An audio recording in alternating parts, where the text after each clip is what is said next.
Здравейте, приятели! Вие сте с Мариола и Творилница.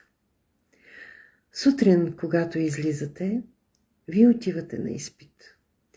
И хората, които ви се изпращат да срещнете по пътя си, са тези, които ви изпитват.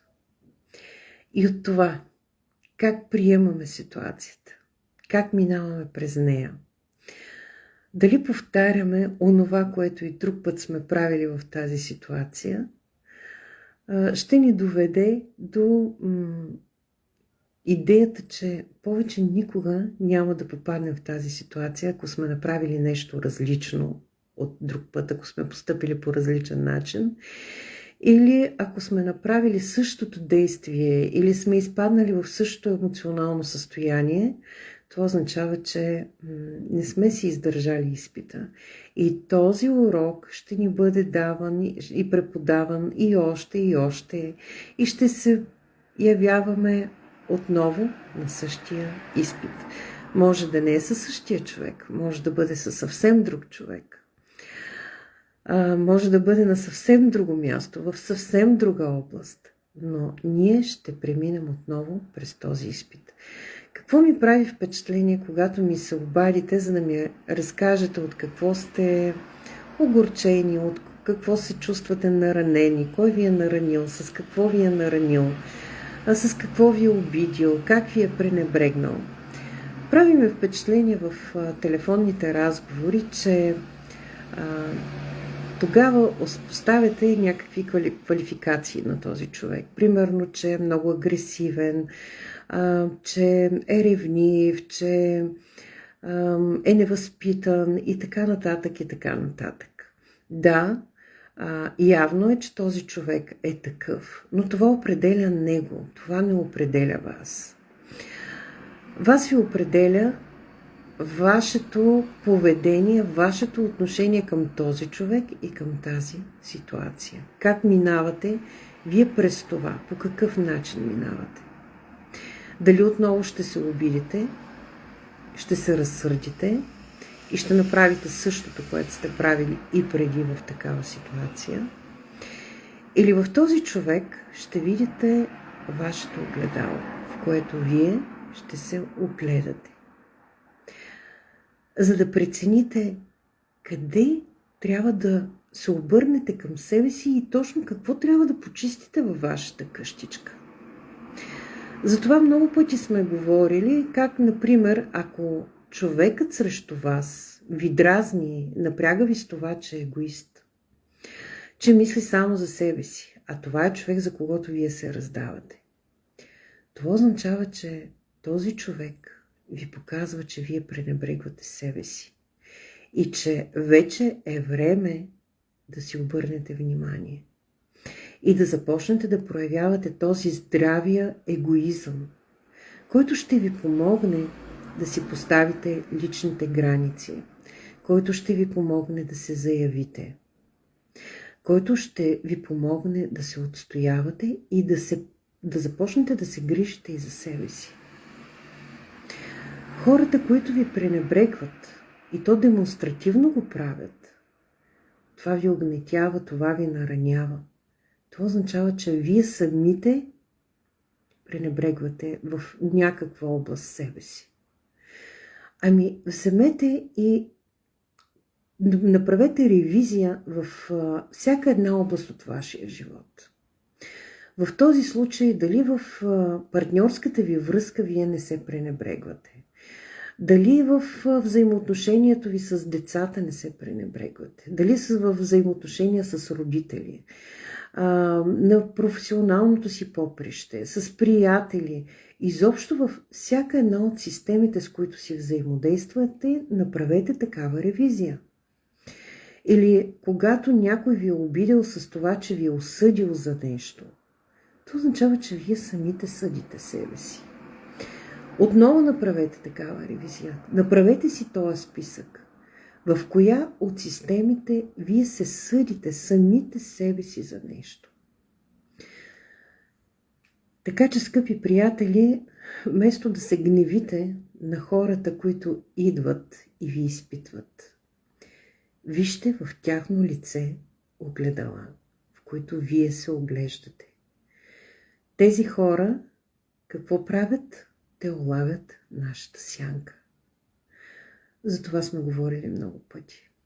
Те улавят сянката ни и ни показват какво сме компресирали там.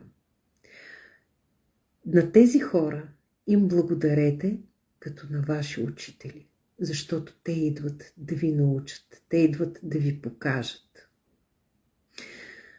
Какво трябва да извадите от сянката, какво трябва да осветите, защото вие знаете Юнг какво е казал, че всичко това, което не знаем за себе си, то ни владее точно по този начин. Защото ние сме енергийни същества. Този човек изобщо не е нужно да знае нещо за нас. Той ни усеща на енергийно ниво и затова се държи по точно определен начин. И дори вие да избягате от, примерно, партньорска връзка, в която е изключително токсична за вас, защото партньорът ви е агресивен към вас. Да отидете в друг окръг, в друга държава. Вие продължавате си носите вашата сянка с всичко това, което сте скътали в нея, което сте компресирали там, което не си позволявате. Вие носите това качество, но не си позволявате да го ползвате. За да бъдете приети, така в детството някаква травма се е случила и вие сте разбрали, че мама за да ме обича, тати за да ме приеме, за да играят с мен другарчетата. Ами аз това качество виждам, че не е добре да го имам. Я по-добре този егоизъм да взема да си го прибера там в сянката, да го компресирам там. Я да почна аз да се пренебрегвам себе си, да не зачитам себе си. И така едно по едно започваме да прибираме там неща, които са полезни за нас и ние сме дошли с тях. Защото човек се ражда с всички качества, които са му необходими, за да мине през този живот. Но в процеса на нашето социализиране ние сами решаваме, че това е опасно за мен, това е вредно за мен.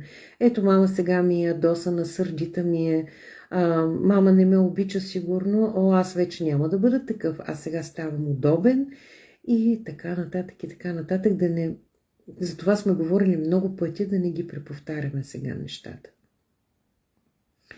Затова, скъпи приятели, исках да направя видеото, за да във връзка с тези няколко телефонни разговора, които проведох днес с различни хора, които ми разказаха за различни ситуации, за различни свои учители в ситуацията, които реагираха по един и същи начин. Затова правя видеото. Предлагам ви на тези хора да им благодарите. Дори да не го направите пред тях, да им кажете благодаря, направете го за себе си. Направете го за себе си и кажете: бъдете здрави и благословени. Благословете ги. Знаете за практиката с стола, за да си помогнете в преминаването през тази ситуация. Как представете си, че слагате този човек на стол срещу вас. Казвате му всичко, което ви тежи, което ви е огорчило, от което ви е заболяло, от неговите думи, от неговото действие и така нататък. И след това си представяте как енергийните връзки между него, този човек, който ви е наранил, и между вас, как има такива нишки, които ви свързват и вашата енергия изтича към него. Знаете, нашата енергия отива там, където е фокусът ни на внимание. След като цял ден мислите само за това, вечер лягате, мислите за това, какво ви е казал, как ви е казал, сутринта ставате, пак мислите за това, работите, мислите за това, храните се, мислите за това. Това означава, че вие сте отворили огромния шлюз на контейнера на вашата енергия и тя изтича максимално бързо към него. И си представете как разсичате тези енергийни връзки между него и вас. Събирате си ги с ръчичка, вашите си връзки, прибирате си ги, прегръщате си ги така пред корема, той също да си прибере неговите и му казвате: твоето си е твое, моето си е мое. Благодаря за урока, върви си по пътя. Бъди жив и здрав, бъди благословен. А след това огледайте се в него. Не се превръщайте в жертва, друг да ви е виновен и да се оплаквате, да хленчете. Не търсете една, втора, трета, пета приятелка на всички да разказвате колко ужасен е този човек, как грозно е постъпил с вас, колко непочтен е бил.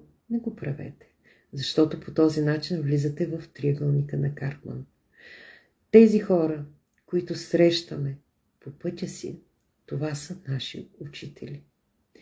Благодарете, благословете и поработете, почистете вашата си къщичка. И ще видите, когато го направите, следващия път, този същия човек, ако дойде и реагира по същия начин, вие вече ще минете по друг начин през тази ситуация. Просто защото той вече не ви владее. Защото вие вече сте извадили от сянката си онова, което преди време, преди години, още в детството си, може би, сте компресирали там. Защото по този начин вие възстановявате вашата цялостност. Така нареченият процес на индивидуация по Юнг. Подчертавам, не индивидуализация, а индивидуация. И пак казвам, това, което не знаем за себе си, то ни владее. Ние не го знаем, но хората около нас го усещат. И ще има такива хора, които ще ни го показват. Защото, може би, това е част от техния път. Прегръщам ви, приятели, обърнете се към себе си и почистете вътре в себе си. Прекрасен ден ви желая!